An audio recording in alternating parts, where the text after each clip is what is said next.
Over on the blue side, we have Nandemann and Razman, who make up Nandemann. And over on the red side, we have Random and Hunter, who make up WTF into Space. This is Paddy Field, and are you ready, Val? I am ready, yeah. 3, 2, 1, go. So what decks are we looking at? Right, so on the let's find it. On the team of Nandemann, we have Razman with Commonwealth and Nande with his NATO motorized.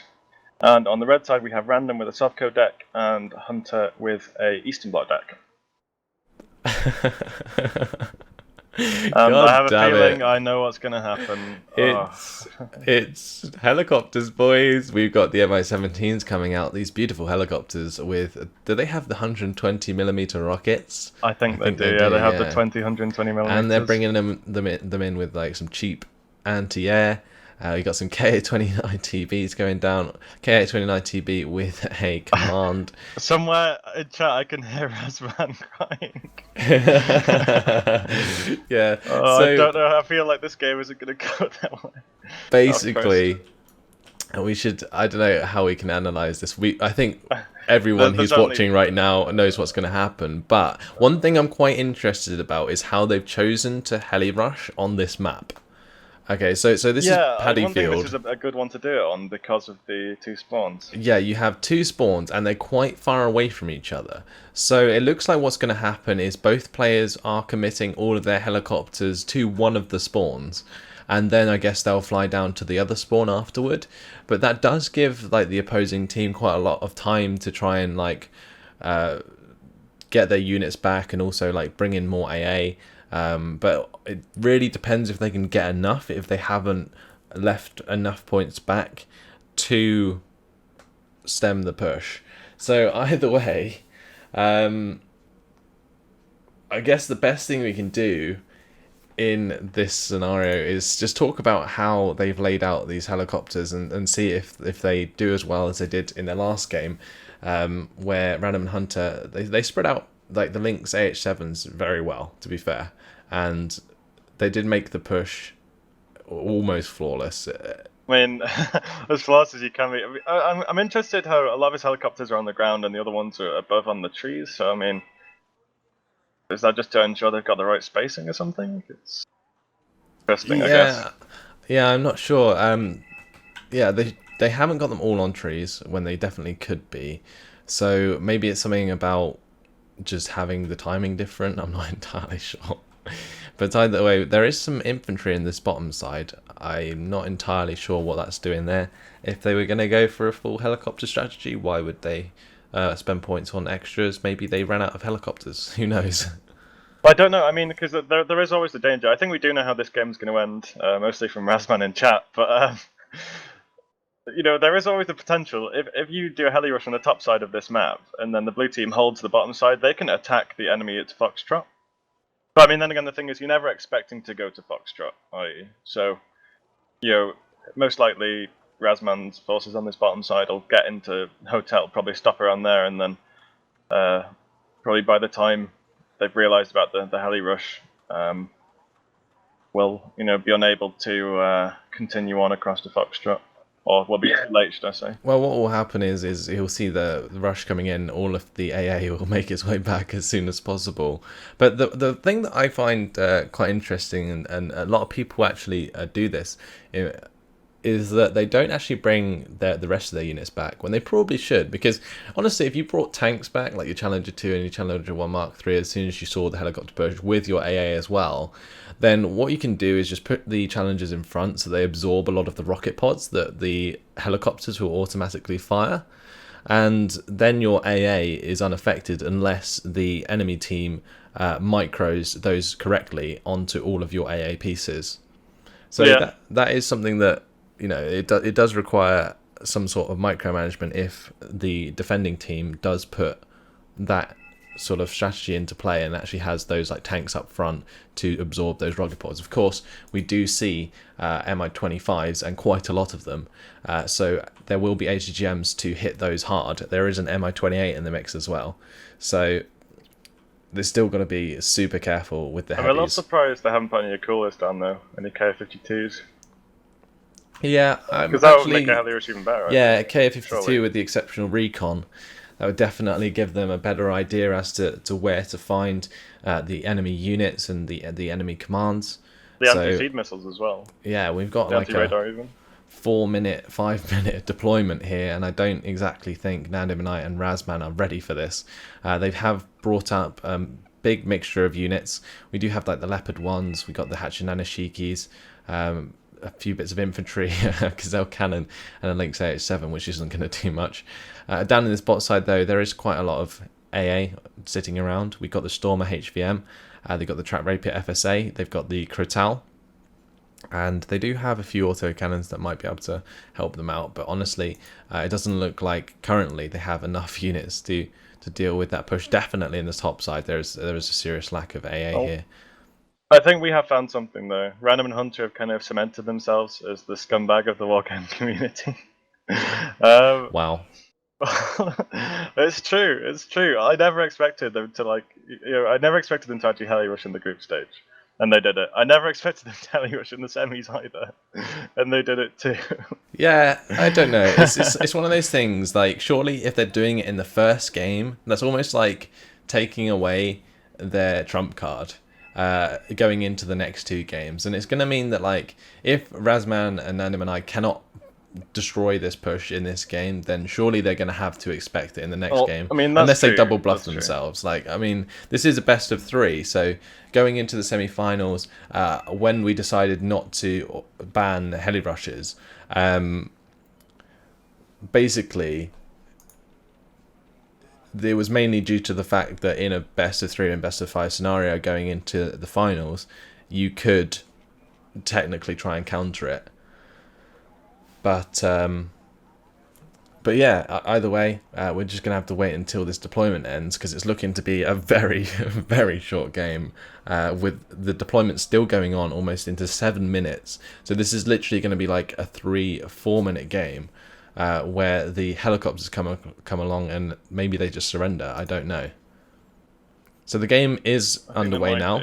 That's probably likely, but yeah, we see them doing the same thing. They unload their infantry. They have yeah, 2 these CVs. Strela 2s, very, very cheap AA with only 3 HE power and 30% accuracy, 2,100 meters versus helicopters. But they bring them in these Mi-17s because you can't buy the Mi-17s separately. So that's why they do that. And that Block 15 did spot this rush though, so we'll have to see if they can get enough stuff down to yeah, you can see they're already heading all of their units back to spawn. They're bringing up the Chieftain Marksman there. Rasman's already bringing out AA. You can see on the spot side, I'm very surprised to see his units not changing tack and going up. But more Chieftain Marksman's coming in. Looks like he's going to try and spread those out. Like you said, they did spot this push very, very early. But this SAS squad, let's see if that can do any damage to the Mi-17s. It actually missed its first shot. That's quite crucial, because now it's revealed its position. I would not be surprised to see that get hit very hard by the cannons. Yeah, but as the Mi-25s went past, stunning it and making that SAS squad very, very ineffective. So that's a bit of a shame there that the first missile did not hit. But now here they come. Mi-25s bumping straight into the Chieftain Marksmans, the F5Bs. The stuns coming out though from all these Mi-17s onto the marksmans, but still a lot of helicopters going down. A lot of the infantry is being dropped out of the APCs. They are using as much as they can to try and stop this, and it seems as though none of the Chieftain Marksmans have actually died yet. And if these Mi-17s, if the Mi-17s actually run out of ammunition, then these Chieftain Marksmans might actually have a chance. I mean, honestly, this isn't looking too bad, but I'm just wondering why Razman is moving towards Foxtrot as opposed to consolidating this AA and trying to crush these helicopters. Because if he did do that, then surely that kills the enemy team outright. But now it looks like this Leopard AS1 is going to get hit very hard by the Mi-17s, is going to die, and now we're just going to wait for a enemy command to land, although Random's bringing that all the way down to Oscar. They're going to crush down that direction as soon as possible. And imagine if, okay, so They started bringing in AA in the bot side. They left the Stormer HVM at base, the Crotal at base, the whatever else they had down The here. Rapier. The Rapier, yeah. So imagine if they left all those down base. They started reinforcing down in this bottom left sector. Right, and basically conceded Kilo. They've done a lot of damage with these Chieftain Marksmen as it is, right? Which was it was great because that block 5 actually did spot the push early on. But at this point, they've kind of shot themselves in the foot by Razman going for this push into Foxtrot, which is now being stemmed by the VDV 90s in Gulf. And it looks like they were prepared for that move from Razman. So this is a completely tactical outplay, in my opinion, not necessarily the cheese of the. No, I honestly, I don't believe this is a cheese. I don't believe this is as bad of a cheese because this map does not suit a heli rush, and they were prepared for Razman to try and push his forces over to Gulf and Foxtrot. That's just the way I see it. I mean, this is why we left helicopter rushes in the tournament, because there was plenty of opportunity for Razman to put those AA into stopping this initial helicopter push, and shooting down all these helicopters literally wins them the game. But because they let like a lot of their stuff die, and now this command infantry is going to land in the sector, that's going to get rid of all the reinforcements. They're going to surrender, and after 3 minutes and 53 seconds, the last CV went down. Okay. Well, after 3 minutes and 53 seconds, Razman and Nandemann lose to Random and Hunter in WTF into space. So, I mean, in the chat, everyone is going mad at me for saying that that's a tactical outplay. But in my opinion, if those 3 AA vehicles on the bottom side, right, yet they had so much time to prepare one of those sectors so that they did not lose the game. And as long as you do not lose the game in the first 10 minutes to a helicopter rush, you can win. I think you're going to get slated a little bit in the chat for that one. I'm not gonna lie. You're going to get slated in the chat. No, I don't know. I'm a bit on two sides for it, because on the one hand, you know, it's it is extremely cheesy, and it's a very, very difficult thing to counter. I think really there's like the one point I think where this went completely wrong for Nando and Razman rather than just slightly disastrous was that they only had 1 CV in their home sector. Sounds a bit silly to say that, but I mean, I think if Nando would have had a CV in his forces, I don't think that's a problem at all. The thing is, right, as soon as they brought out the Challenger Marksmans in the top sector to counter the heli rush, they should have moved the other AA up in that direction to help with the counter to all those helicopters. It's as simple as that. And if they had, they would have had a lot better chance of shooting down the helicopters as they tried to get to their second sector.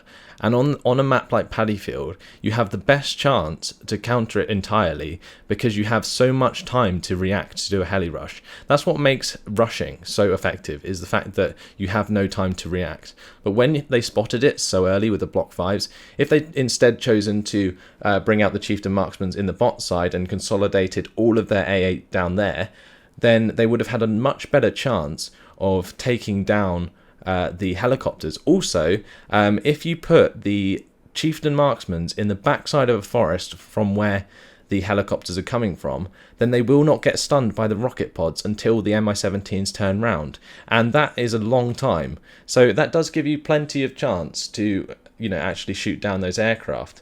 And people can argue against that all they like, but in like just by watching that, I could have timed the amount of time that they had to react to that properly, and they did not. I suppose. I mean, at the end of the day, nothing is uncounterable. It's just heli rushes are quite difficult to counter. That's the kind of mantra at the end of the day. I think the only thing I'd say, really, in terms of what I think Nande and Razman could have done is been more reserved with their opening and been more prepared for it. I mean, I know it's kind of bad saying that because no one expects a heli rush. That's why they're so good. And moreover, you're in a best of 3, so you also don't expect a heli rush to be as good either, because obviously the other team has 2 more games to come back from it, which hopefully we'll see. You know, it is kind of a bit of a trump card, and once it's been used once, you expect that sort of mentality to be in the other team's head, that they'll know to expect it. They'll be more ready to counter it as best they can. And it's like we said, or you said, if you don't win off your initial heli rush, you'll probably lose, because the amount of points you'll lose is insane. And I don't know. I mean, personally. So either way, I'm still waiting for somebody to prove my point. Unfortunately, nobody has so far. But anyway, that has been the first game of this semi-final between Nande and Razman, who make up Nandemann, and Random and Hunter, who make up WTF in Space. WTF in Space takes a 1-0 lead in the best of 3.